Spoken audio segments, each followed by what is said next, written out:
Women in the U.S. in the early part of the 20th century, and even before that, had been working towards gaining the right to vote. As early as the Civil War, women were actively seeking the vote. When the Civil War happened, they stopped out of patriotic duty until after the war was over, and then it picked up again.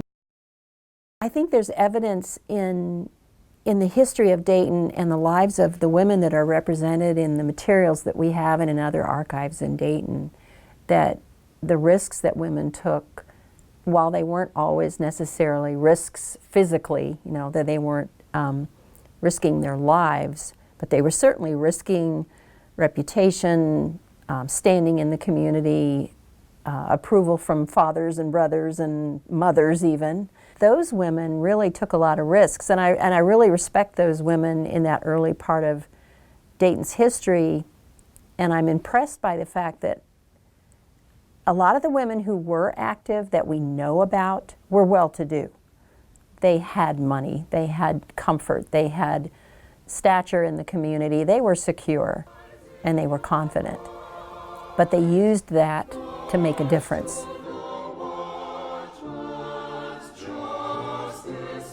People like Catherine Wright, who was permitted to go to college and teach, but yet was still kind of tied to these traditional values and thoughts about where women should be.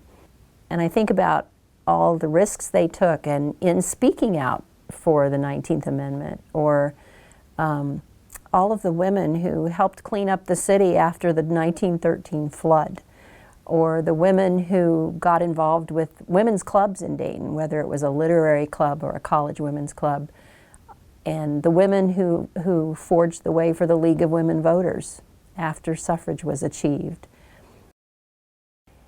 In 1910, the Young Women's League took over the Dayton Daily News, and they took over all the jobs that the men typically did, the reporters, the press runners, everything was done by a woman.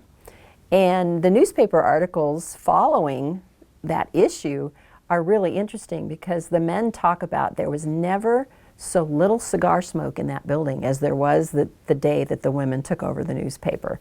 That the men all stood around with their hands in their pockets, not quite sure what to do, but the women did a really good job. And if you look through that issue of the newspaper, it is all about women. It spotlights particular women in the community who are active in different organizations, who are making a difference, talks about voting rights. It's just a fascinating thing to have happened in Dayton in 1910 for this group of women to take over the newspaper and push the men aside for a day. And yet the newspaper allowed it to happen, and it was a very successful issue.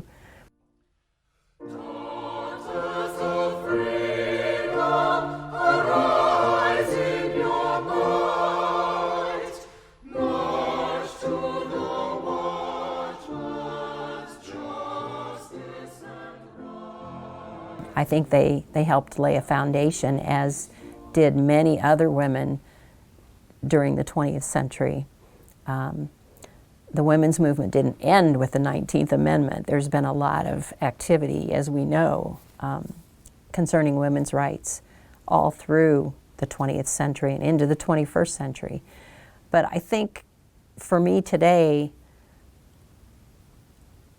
I think other women perhaps in my position or positions of leadership today sometimes forget the sacrifices of these early women. We take for granted the opportunities that we've had. I wish we knew more about the ordinary average girl who lived in Dayton and went to work at Reich's every day and just had a very, even maybe a menial job, whether she was a maid or a cook or whoever.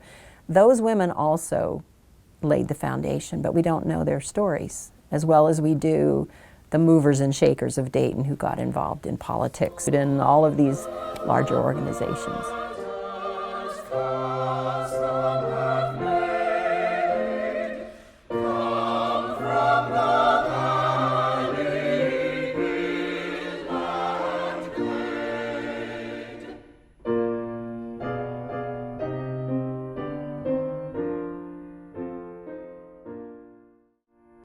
Brought to you by the Wright State University Friends of the Libraries.